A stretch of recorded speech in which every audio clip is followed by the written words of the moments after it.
So it's one of the rare sunny, relatively dry weekends in Taipei, and I'm out hiking in Jinmianshan. And while at it, I just realized that this bag, little bag, Fjalraven something, has been with me for over 4 years now. It was bought in March 21. So I thought I'll do a little review of it. You might have seen my other review of the LV18, the 511 bag. If you haven't, you can follow the link in the description, or I'll maybe link it in the end.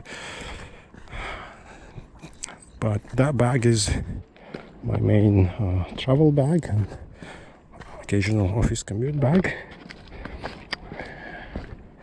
It's too big for a lot of things, like this little day hike, or for just getting around the neighborhood. So for those things, I've been using for the last 4 years Fjalraven Vardag 16, as it happens. You may have seen my 3-year review of the 511 LV18 bag, which is my main bag for travel and for office commutes and for other major uses. However, it's a bit too bulky for daily getting around the neighborhood or for an easy day hike, some quick errands, things like that. So I do have a dedicated day pack for those things. Way back in Canada, my go-to bag used to be the MEC, Mountain Equipment Corp, simplest, most basic Pika bag. I had a few of them.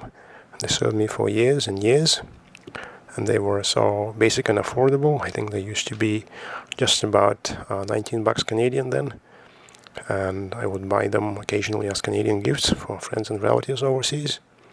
And that's where they all ended up. So some of them, the old nylon ones I hear, are still in use like 15 years later. So when I moved to Singapore for work, somehow I didn't have a Pika bag on me, and maybe they might have been already discontinued by then. Obviously, there's no Mac store in Singapore. So for a couple of years, I may do with some other things. In spring 2021, about 4 years ago, 4 years and 2 months ago, I went out in Singapore looking for a reasonable substitute for something more durable, with the Pika bag as the internal benchmark. I had already seen how the JanSport quality had changed over the years, and didn't think they would last more than a couple of years, especially with my rough use and travels. So I needed something sturdier than that.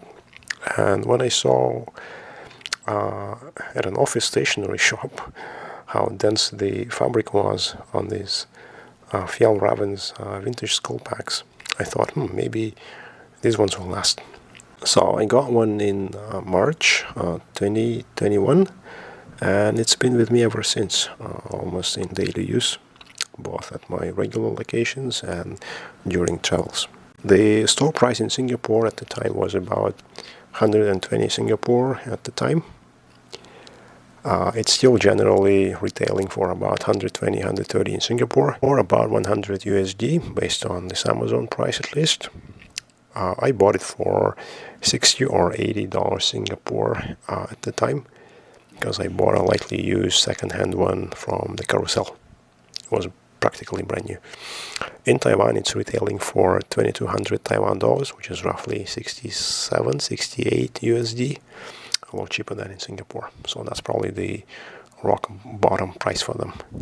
Mine is a 16-liter version. I know there's a 25-liter, but I felt like that would be a bit of an overkill for me. I'm 173, but rather skinny, so it's just the right size for me. If you're taller or bigger than that, the straps may be too short for you. And another caveat with the Fjalraven is that they're being actively faked, so be very attentive to the details. So the bag is fairly basic. You can see I've made some modifications. Maybe more on that later. Actually, let's start right from them. So the first and most visible one was added right after I bought it. I think a few weeks later. I had a Velcro patch left over from another project, so I slapped it on. I guess the original intent was to have some high-vis reflective patch for my bicycle riding, but I never found one. I found some strips, but they were not really reflective enough, so it's mainly a cosmetic change. This loop though is used for securing my walking sticks so they don't dangle, and these little loops here and here occasionally useful for various things. So what else? I also added a chest strap. Yep, and it's from the Mac pack, by the way, really old one. And I've added this leather piece because, as you can tell, it started fraying around here, around the bottom edges, at the end of the second year. I did that in Thailand, in Chiang Mai. The material is some kind of tarpaulin. It's very densely woven cotton. I don't think it's synthetic. Maybe there's some synthetic addition for reinforcement.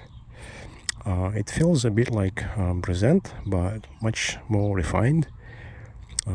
Looks a little bit like the materials that some upscale brands use, like Porter or Filson, but at a much more budget-friendly price point. The zippers are YKK, so they are very smooth, very good quality, work very well, never had any issues. There is one main compartment with one pocket, so you can keep your laptop here. There's lots of volume inside. 16 liters is more than enough for your day's errands. And there's one front pocket only, also quite big. It's not as expandable, but it's quite sizable. It could use a little more organization though, like an internal pocket for cards, keys, stuff like that. I've added the keyring carabiner inside, so that's my fourth modification to it. It's quite stiff, well padded, and there's this additional extra padding that you can pull out and use for sitting on the rocks, like if you live in a cold country. That might be essential, like if you're in Canada or in Sweden, in Norway. The rocks would be cold, and sitting on them would be a health hazard. You could get some kidney or urinary tract inflammation, very nasty stuff. You don't want that. So obviously here in Asia I don't have that problem, but it's much nicer sitting on it than on the rocks. Look at the mountains. The only gripe that I have potentially about this bag is the shoulder straps. They are a bit stiff, narrow and stiff. Yeah, especially me being skinny, they kind of eat into my bones or rub against them. But I understand why they are the way they are. This is a bag that was made for many years of use with minimal repair maintenance, so it's quite minimalistic. They do have this silky woven band that goes all the way, turns into the little kind of ropes here, straps here, and it's sturdy as hell. It like literally feels like a parachute strap. These little snap buttons are actually for kind of securing, snapping the ends of the straps if the thing is too big for you, but I think that's only relevant for very small kids, like literally for toddler size. You could use it if you're a kid. You could use it for as your school bag. So I use it for daily going around town. Sometimes I carry my little Panasonic laptop in it, in a padded sleeve. which is fairly adequate. So you can carry a laptop, a couple books, some occasional shopping. It's pretty much the same volume as the Mac pickup bag, which was also 16 liters, I think. I used to cram in a lot of grocery shopping in there. Overall, the summary conclusion after 4 years and a couple of months of use now, I paid 50 or 60 Singapore dollars for it. I think it's more than paid for itself, so quite happy with the quality. I think it's kind of worth the expenditure. The zippers are in good shape, like AK, as you would expect. The material is still in good shape, not much major wear. The leather patch has effectively stopped the fraying, and the only thing that has worn is the color. Discoloration is fairly apparent, especially along the edges. There's more friction, more UV on the top. Obviously, this is completely sunburned. It looked a lot bluer before. It looked almost like Prussian blue, and now it's becoming gray, Fjalgrau. So you can tell there's enough space inside for not only your little day hike, but also for some grocery shopping after it. So, and there's still some space left. There's my jacket inside, my water bottle, some other stuff, the little first aid kit. So it's pretty spacious inside, and yet it's compact enough to fit into the cargo basket on the bike. So it's kind of the right balance for me, at least.